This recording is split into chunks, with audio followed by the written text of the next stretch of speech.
मेरी गर्दन में दर्द हो रही है। Now that is a complain जो कि हम बहुत ज़्यादा सोसाइटी में देख रहे हैं, और ये प्रॉब्लम बढ़ती जा रही है पाकिस्तान के अंदर, वर्ल्ड वाइड। इसकी अंडरस्टैंडिंग के अंदर मैंने देखा कि थोड़ी सी कमी है। पेशेंट्स भी नहीं जानते कि नेक पेन क्यों बढ़ रही है और क्यों ज़्यादा हो रही है और क्या नेक पेन होती क्या है, और डॉक्टर्स भी शायद रेड फ्लैग सिम्टम्स और इस तरह की चीज़ें इतनी अच्छी नहीं जानते। तो नेक पेन बेसिकली गर्दन की दर्द है जो कि मुख्तलिफ कंडीशन से हो सकती है, और ज़िंदगी के अंदर बहुत सारे लोगों को कभी ना कभी ये अफेक्ट करती है। इसके कई कॉजेज़ हैं जिनके अंदर से कुछ मैं आपको मेंशन करना चाहूँगा। हमारी गर्दन के पीछे जो स्पाइन या वर्टिब्रा होते हैं वो कमज़ोर हो सकते हैं, वीक हो सकते हैं, उनसे नेक पेन हो सकती है, डीजनरेट हो जाते हैं, गैप उनके दरमियान कम हो जाता है और उनको नुकसान पहुंचता है वक्त गुजरने के साथ साथ, उससे हो सकती है।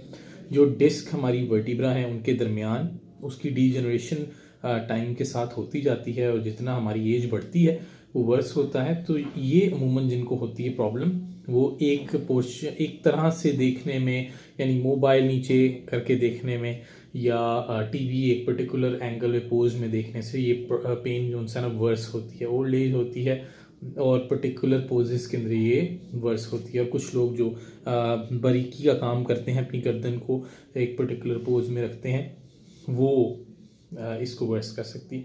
उसके अलावा कुछ हमारे कॉजेज़ नर्व्स के भी होते हैं। क्या हमारी नर्व जो यहाँ से वर्टिब्रा से बाहर निकल के बाजुओं में जा रही है, गर्दन के इर्द गिर्द जा रही है, उसके दरमियान कंप्रेशन या उसको कहीं ब्लॉक तो नहीं आ रहा जो रेडिकुलोपैथी कहलाता है? कहीं हमारी गर्दन के ऊपर कोई इंजरी आके तो नहीं लगी, दर्द तो नहीं हुई जो स्टार्ट हो इंजरी से या गाड़ी के एक्सीडेंट से या तेज़ ब्रेक लगाने से, या बहुत ज़्यादा मायोफेशियल पेन जिसको कहते हैं, ऐसे लगता है कि डल, बहुत ही जिसको कहते हैं स्लो किस्म की और कांस्टेंट जारी दर्द कमर गर्दन के हिस्से में रहना, ज़्यादा एक साइड के ऊपर होना और बाजू के स्टार्ट के ऊपर भी, यानी इधर शोल्डर तक रीजन के अंदर भी जाना, कांस्टेंट प्रेशर वाली पेन।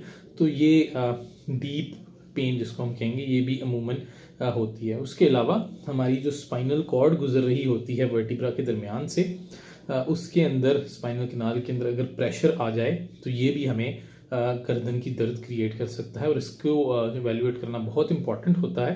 तो इसके अंदर अमूमन हमें साथ नीचे टांगों की कमज़ोरी या पेशाब करने में या पखाना करने में प्रॉब्लम्स आ सकती हैं, चलने के अंदर प्रॉब्लम्स आ सकती हैं, और करंट जैसे सेंसेशन बॉडी के अंदर जा सकते हैं। तो ये बहुत इंपॉर्टेंट है।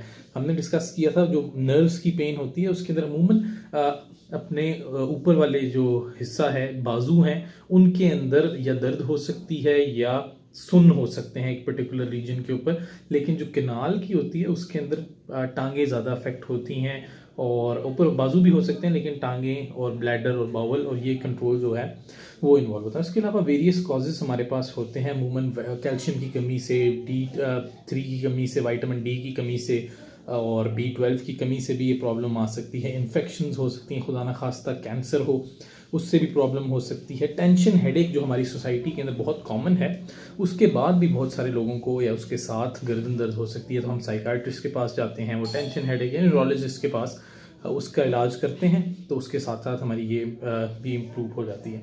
किसी को अगर ऑटो इम्यून का रोमेटोलॉजी का मसला हो तो वो भी नेक पेन के अंदर कर सकता है, और आर्टरीज वेन की प्रॉब्लम कभी कभी ये प्रॉब्लम कर देती हैं। तो बहुत सारे फैक्टर्स हैं। इस वजह से अगर आपको नेक पेन हो तो आपको अपने डॉक्टर के पास ज़रूर जाना चाहिए। एक चीज़ मैं यहाँ पे कहूँगा कि हमारी स्पाइन और जो उसके दरमियान डिस्क्स हैं, ये MRI और CT और एक्सरेज के ऊपर बहुत ज़्यादा इसके अंदर हमें इंसिडेंटल प्रॉब्लम्स नज़र आ जाती हैं, यानी वो एज के साथ वीक होती हैं या उनके अंदर थोड़ी सी प्रॉब्लम्स आना शुरू हो जाती हैं, डिस्ट्रॉय होती हैं, कोई ग्रोथ बिल्कुल हल्की सी ऑस्टियोफाइट्स वगैरह की आना शुरू हो जाती है या थोड़ी सी डीजनरेशन आना शुरू हो जाए, तो ज़रूरी नहीं कि जो हमारी दर्द है वो उस वजह से हो रहा हो। कई बहुत ही नॉर्मल लोग जिनको कोई प्रॉब्लम नहीं होती, उनको भी ऐसे प्रॉब्लम CT MRI कराने के ऊपर आ जाते हैं। तो समटाइम्स आपकी पेन उस वजह से नहीं होती, तो ये डॉक्टर नीड्स टू कंफर्म कि ये किस वजह से आ रही है। इसको इंसिडेंटल फाइंडिंग कहते हैं। तो हमें बहुत ज़्यादा एक चीज़ के ऊपर नहीं फिक्स हो जाना चाहिए। तो फिर कैसे हम ये गेज कर सकते हैं कि हमारी नेक पेन एक बहुत ही सीरियस प्रॉब्लम है। अगर आपकी नेक पेन के साथ आपको चलने के अंदर या बैलेंस मेंटेन करने के अंदर प्रॉब्लम आए, अगर टांगों की कमज़ोरी आ जाए, अगर आपको हाथों के अंदर बाजुओं के अंदर करंट या सुन होना महसूस हो, अगर आपके पखाने का या आपके पेशाब का कंट्रोल ख़राब हो जाए, अगर इसके साथ आपको बुखार शुरू हो जाए, वज़न कम होना शुरू हो जाए, सीवियर हेडेक शुरू हो जाए, उसके अलावा आपको शॉक करंट सी महसूस हो जिस्म के अंदर, या फिर सामने वाले हिस्से पे नेक पेन हो, तो ये वो कॉजेज़ हैं जिसके ऊपर आपको इमीडिएटली डॉक्टर के पास जाना है। और यहाँ मैं कुछ बताना चाहूँगा कि अपना पोस्चर ठीक रखने से, अपराइट रखने से, यानी अपर बैक को अपराइट रखने से, नेक को ठीक रखने से, कुछ से थोड़ा सा कॉलर लगाने से और अपना पोस्चर बेहतर करने से बहुत ज़्यादा नेक पेन्स बेहतर हो सकती हैं। तो मसाज करा सकते हैं, ज़्यादा फोकस मसल्स के ऊपर रखें और नेक को ज़्यादा मैनिपुलेट ना करें, क्योंकि अगर कोई इनएक्सपीरियंस बंदे का हाथ लग गया तो बहुत ज़्यादा उसका नुकसान हो सकता है।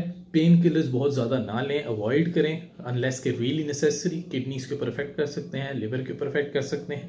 और आप अपनी नेक का जितना ख्याल हो सके उतना करें, अपनी पोस्चर को बेहतर करें।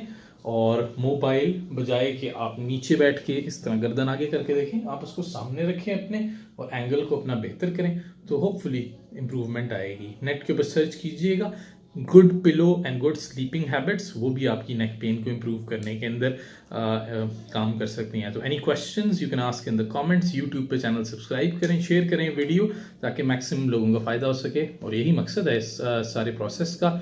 आई hope you're enjoying it and I hope you're learning from it.